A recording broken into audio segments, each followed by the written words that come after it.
Okay, you guys should see a little red dot. You'll know that it's recording in the corner. It's not recording in the corner. The red dot's in the corner, but it's recording. Yeah? Okay. So I want to go over a couple of things with you guys first before we jump into what we're going to do today. I have a little demonstration for you guys. And if you know how it works, I don't want you ruining the surprise for everyone. So first of all, let's go into sharing the screen. And here's your period 5, right? And I am going to hide my chat. So don't write in the chat for me right now. If you do want to talk, you need to talk into the mic. That's fine. We're in period 5. Remember, any of the previous Zooms, you'll be able to get in here, get into my YouTube channel that I created for you guys so that you can watch previous Zooms if you need to. We're going to go right into the modules. And module 0 should be completed by 11:59 tonight. You have until 11:59 tonight to finish practice what good readers do, right? If you did not get that done, please finish that by 11:59 tonight because I will be grading it. Speaking of grading, I've graded everything that's been handed in to me. So you want to go back and check your grades. There may be some comments from me in there. It'd be nice if you replied to my comments. So that's where we're at with that. Here we are with module 1, and I'm going to put it into, I'm going to go back to my home page, and I'm going to put it into student view for you guys. So you can see what it looks like when you go into your module 1. Some people, I posted it on Saturday night, I think, and some people have already gone in and done a lot of module 1, but you don't have to. I have it broken down in a certain way. So you see up here where it says module 1, you're going to be getting new modules throughout the course of the year. Module 1, module 2, module 3, so on and so forth. When you get into the module, the first thing that you're going to do is you're going to read. You know it's a reading because it's a page, and you know that the computer will read it for you because it's a page, immersive readers in there. You're going to read Scientific Thinking and Overview. So we'll click in that. Scientific Thinking and Overview has the scientific method poster, and it talks a little bit about what scientific thinking is. And here's the standard for science that it's going to relate to. When you click next, it'll take you to a Bill Nye video. The Bill Nye video is 18 minutes long, right? So you press play, it's embedded in there. You'll be able to watch the Bill Nye video. Then you click next, and that takes you to 1.1b. So right now I'm going to go back to the modules, and you'll notice that because I clicked through some of these in sequential order, it opened up the next one. The only way that you would be able to get to the quiz is if you went through each page sequentially. You cannot just click into the quiz and take the quiz. You have to go through them sequentially. You'll notice that these did not highlight yet because the quiz was not finished. Okay, so in order to do the next step, you must go through sequentially. What you also will notice is that the assignments are module 1.1a, module 1.1b, module 1.1c. If it is a 1a, 1b, 1c, 1d, e, f, g, it can go up to any letter. Anything that is a 1 is a Monday assignment. So that means today, you're going to do the scientific thinking, watch Bill Nye, read and watch scientific thinking, and take a quiz. This is only 18 minutes. You don't have any more than 30 minutes worth of work here or thereabouts. For Tuesday, it says module 1, because we're still in module 1, but it's point 2a, point 2b, point 2c, point 2d. Those are module 1. Please don't write on my screen. Those are module 1 Tuesday assignments. If Mondays are 1.1a, 1.1b, 1.1c, Tuesdays are 2.2a, 2.2b, 2.2c. Wednesdays, therefore, must be 1.3a, 3b, 3c. So these are your assignments for the week. You're going to come up here 1.1a, 1a, 1b, 1c is for Monday. 2a, 2b, 2c, 2d is for Tuesday. 3a, 3b, 3c is for Wednesday. And 4a is for Thursday. But that assignment is worth 30 points, 30. It's a bigger assignment, so you have until Friday to hand it in, okay? All of the due dates are down here. So if you do not have your agendas out yet, I would like you to please get your agendas out and write in your agendas the assignments for Monday, Tuesday, Wednesday, and Thursday, okay? Now you can easily just write in there module 1.1a, module 1.1b, module 1.1c is for Monday. Module 1.2a, module 1.2b, module 1.2c, module 1.2d is for Tuesday. Then Wednesday's assignments, and then Thursday's assignments. Besides writing them in your agenda, you can also go to your calendar, which is on your Canvas, and you can open up your calendar. And here, let's put this in student view again. If I put it in student view again, and I go into my calendar in student view, you'll notice on the calendar that there are assignments in the calendar. That's another way for you to see what assignments you have due to you. My suggestion is don't wait until Thursday night to do all of the assignments for Friday. I would do a little bit each night. The way the module is broken down is it tells you what nights you should be doing what assignments. Okay, so you have your calendar in your Canvas. You have your to-do list in your Canvas. You have your agenda that you just wrote in, and I will email it to you on your Ventura EDU account. Okay, so you can't tell me that you didn't know when an assignment was due. Okay, so what are we going to be doing this week? This week's module is all about science, scientific thinking, the scientific method, hypotheses, theories, laws, when things become a theory, when things become laws. And it's also going to be talking to you about dependent and independent variables, okay? Which variables mean that it can change, right? So if you think about math also have variables, right? Today, what I want to talk to you a little bit is about a hypothesis. And what I'd like you to do is I would like you to please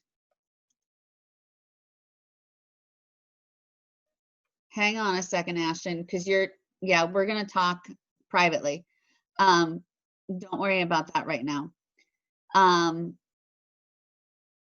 hypothesis. I would like you to take a minute and tell me in the group chat, type in there what you think a hypothesis is, because you've spoken about hypotheses before. Tell me what you think a hypothesis is.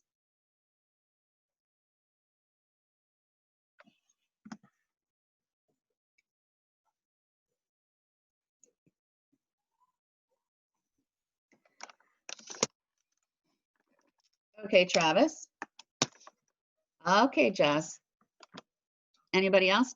Okay. Oh, Arden says both. Okay.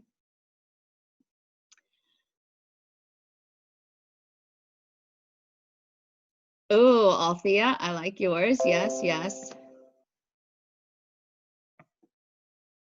Come on, guys. There are a bunch of people. You should all be answering my question. Okay, Tyler.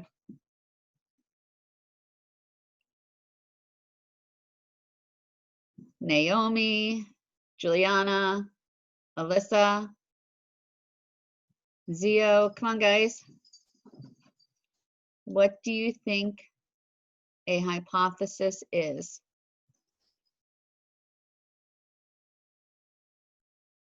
Thank you, Cyan. Madrid.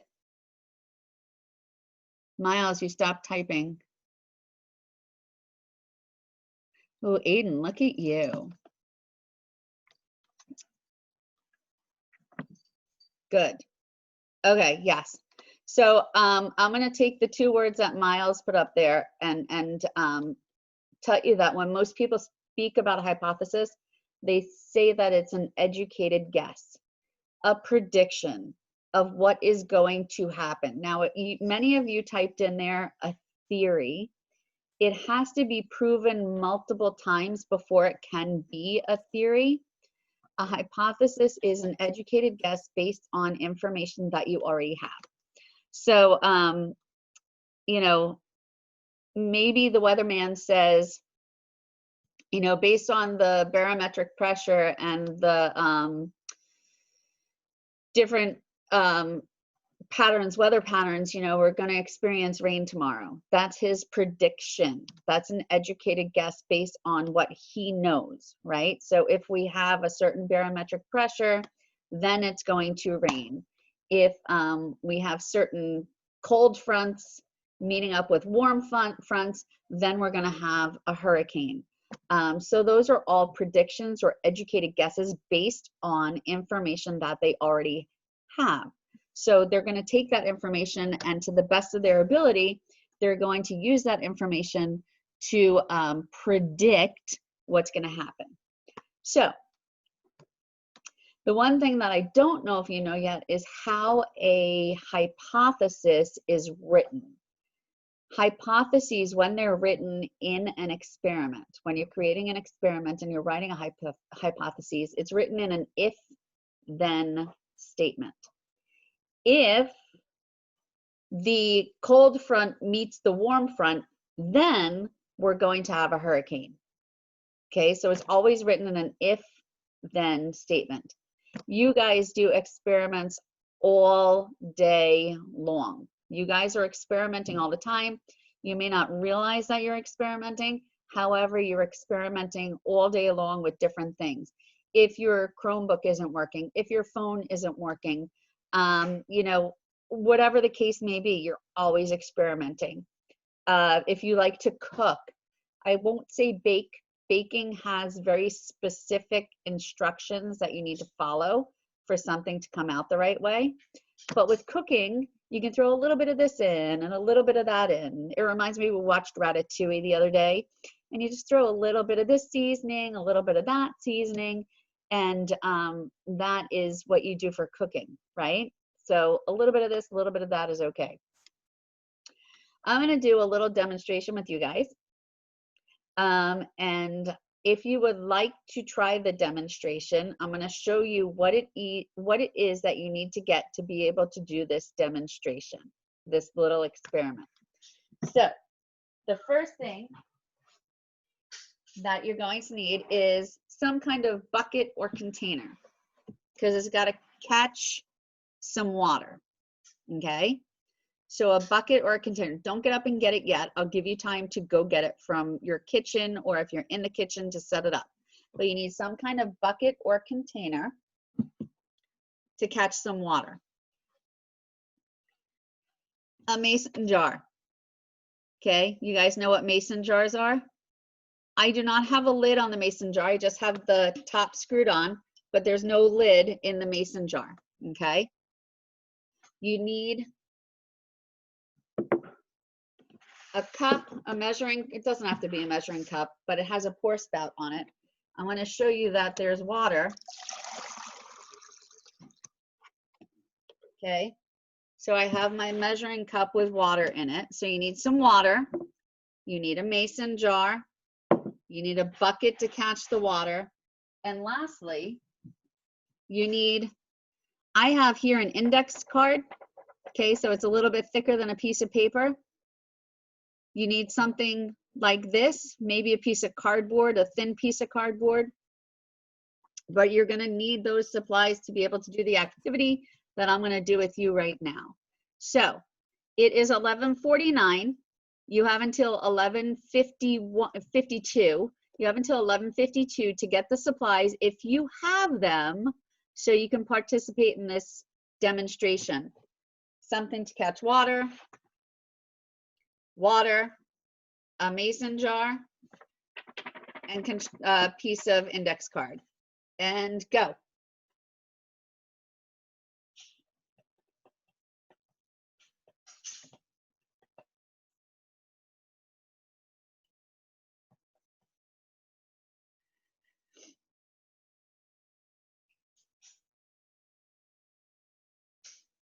If you guys cannot do this for whatever reason, it's okay. I'm going to do it on my end.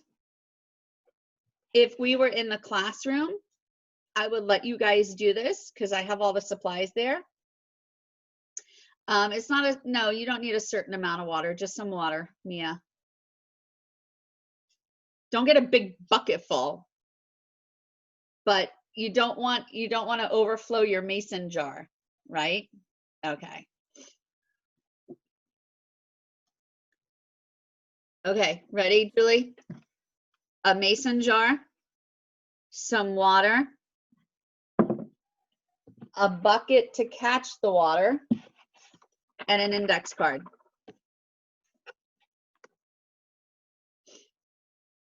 Give everybody a couple of minutes to get back.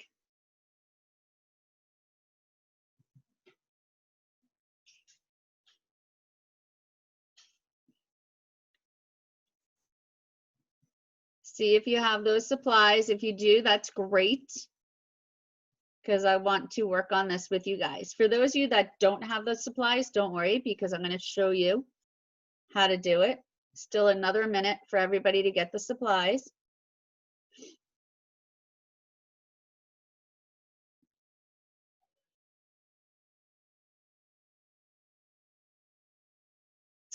It's magic. You're gonna have fun with this. Okay, you ready? We're good. For those of you that have the supplies, I don't want you to do it while I'm doing it. I want you to watch first. I'm going to ask you a question and you're going to put it in the chat what you think the answer is. We'll do it first and then I'll give you a chance to do it on your end. Fair enough? Okay, so I have my mason jar. I'm going to pour out any little bit of water that was left in there from last period. Okay, so I have my empty mason jar. I'm going to take that mason jar and I'm going to pour my water into the mason jar. Now, obviously, the water wouldn't go in if I didn't have a lid on it, right? So there's a lid on it. There's no lid on it. Sorry, it's just this around the mason jar. And my water is now in the mason jar. Good? Thumbs up if you're good. Okay. Here's my index card. Don't do it yet. Don't do it yet, Althea. Hang on. Because I want you to type in the chat what you think is going to happen. Okay? I'm going to put my index card on top of my mason jar. Now, that's not really exciting. That's not the science, right? Here's the science. I'm going to flip my mason jar over. Remember, it has water in there. I just poured water in there, right? I'm going to flip my mason jar over with the card on top of it. And I'm going to pull my hand away. What's going to happen to the water? Type it into the chat.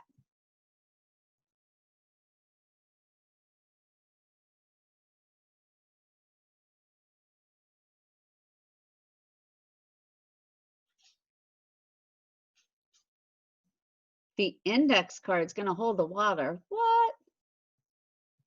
Oh, look at Parker. It's going to stay in, it's going to stay contained.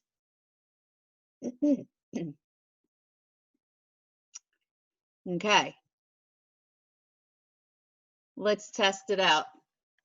Oh, Noah says the water's going to spill out. Let's see.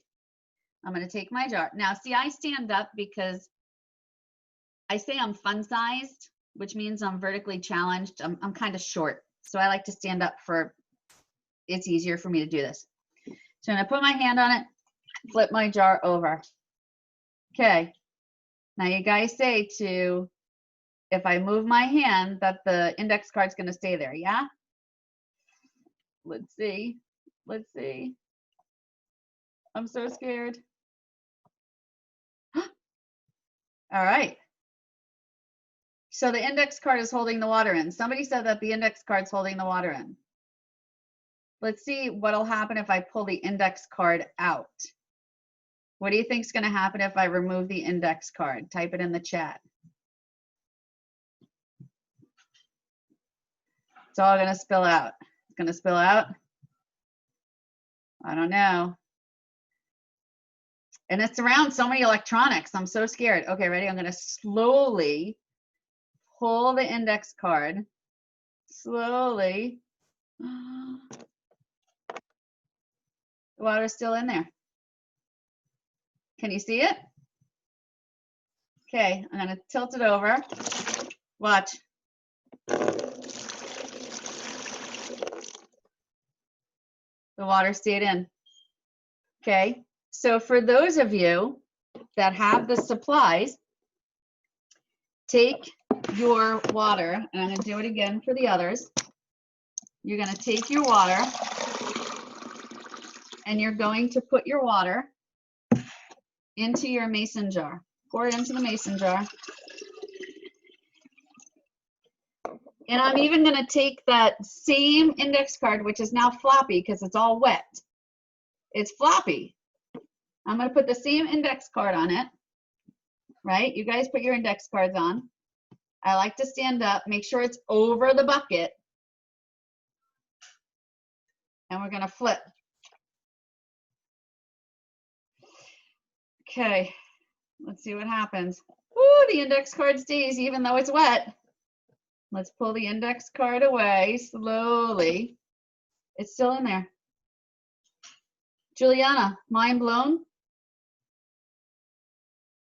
Okay, let's see, Mia. Turn it over. Hold it up upright. Okay, now, woo, you did it, Mia. Now slowly over the bucket, pull the card out slowly.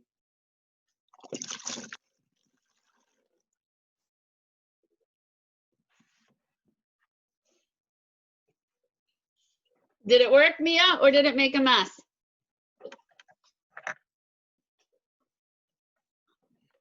Okay, there's nothing, Alexander, there's nothing there except something called, whoops, surface tension and pressure. Surface tension and pressure. So it's a whole physics, which is a type of science.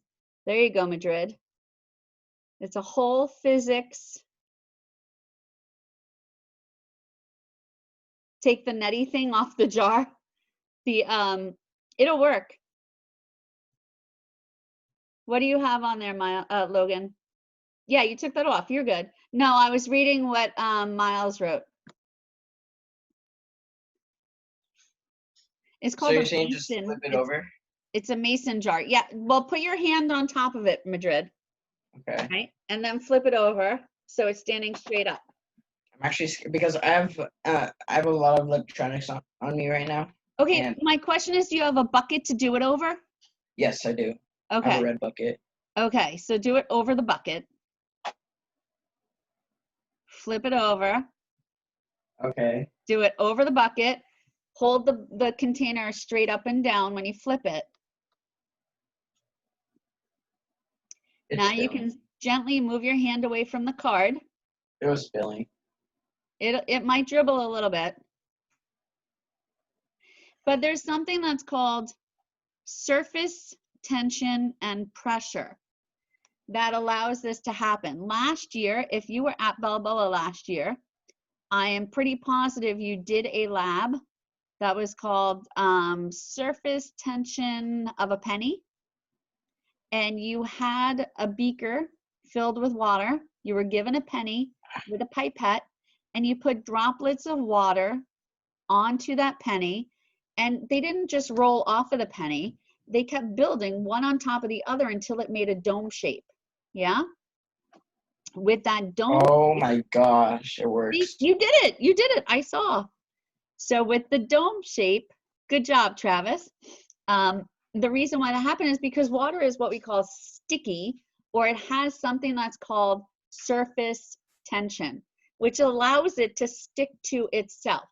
So you guys are going to be using graduated cylinders this year. We're going to be doing things like with that.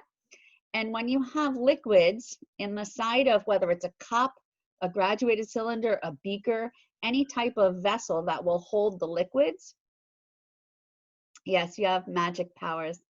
Any type of vessel that holds the liquids, the liquid actually sticks up on the side of that vessel, whether it's a graduated cylinder or a cup or a measuring cup. For those of you that like to bake or cook, if you're doing measurements in a measuring cup, you'll see that you have to get down at eye level to see how much liquid is in there, because some of it gets stuck to the sides and it's going to give you an improper measurement. That's called surface tension. And the surface tension, as well as the different pressures, one from inside the container and one from outside the container, keep that water in the mason jar, and it doesn't allow it to spill out. I've done this with my kids in the bathtub when they were younger. We have I don't know, you probably don't use CDs anymore, but blank CDs used to come in a translucent container, right?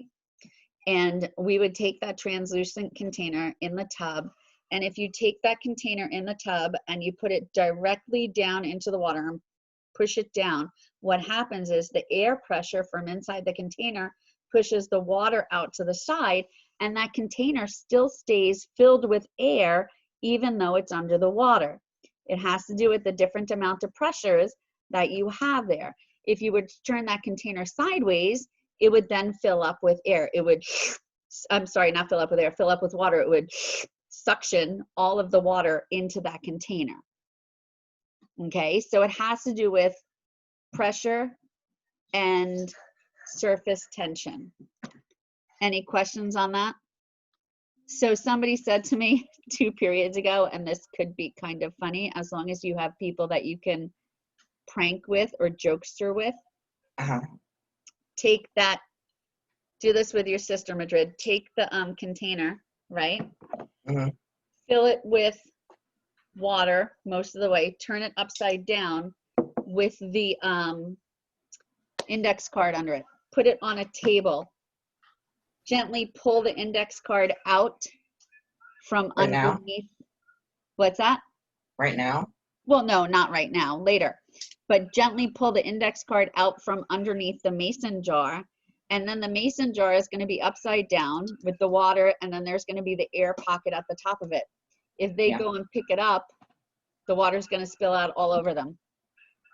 Make sure that you do it. Juliana likes that. Make sure you do it in a place where important papers or electronics cannot get ruined, right? Outside. You could do it outside. Yeah. Okay. Yeah. Does that make sense? Can I show you something? Sure. I just need to get one thing. Say it again. Oh, he's going to get something. Okay. Does anybody have any questions with that? So what you guys did when I asked you, I said, write in the chat what you think is going to happen based on your previous knowledge, right? You made an educated guess as to what you thought might happen. Yeah, okay, I got it. You made an educated guess based on what you already knew as to what was going to happen to the liquid that was in the container. Good job, Tyler. Some of you thought it was going to spill because some of you said it was going to stay in Mia. Some of you said it was going to spill. Based on what knowledge you had, you didn't know that it was going to, some people did not know that it was going to stay in there. Maybe you've seen a magic trick where you've seen it done. Or based on what you knew, you would think that it would spill out because you didn't know about the different types of pressure. Those people that knew the information or think that they knew the information or think that I was trying to pull the wool over your eyes, guessed that the water would stay in. What are you trying to do there, Madrid? There's a thing, if you light a candle and you get a big enough jar and you just flip it over. Stop there. Don't tell us what happens because that's part of my chemistry. Don't tell anybody. Don't do it. I don't want anybody to see it. Don't take my thunder away. Okay. That's something else we're going to do when we get into chemistry. Okay. So based on that, you guys had to come up with a hypothesis. That's what all of the module is going to be about. It's going to be about coming up with a hypothesis, how hypotheses become theories, and how theories become laws. And when you're thinking about this and when you're reading about the hypotheses, think about where we are today with COVID, right? You guys are home, we're doing this kind of learning because of COVID, and they're trying to come up with a vaccination or some way to treat for COVID. And they are doing a whole bunch of hypotheses and experiments to see if they can come up with what we need to be able to prevent it or to treat COVID. So are we good with that? Yeah? Questions on how to do it? No? Pull a prank on your brother or sister? Or your parents? Yeah? Cool. You'll be able to explain it to them. Why shouldn't I, Alexander?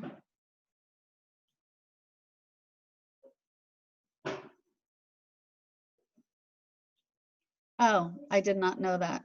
Okay. So I'm going to stop recording at this point and go over a couple more things with you guys. We should be good. Stop recording now.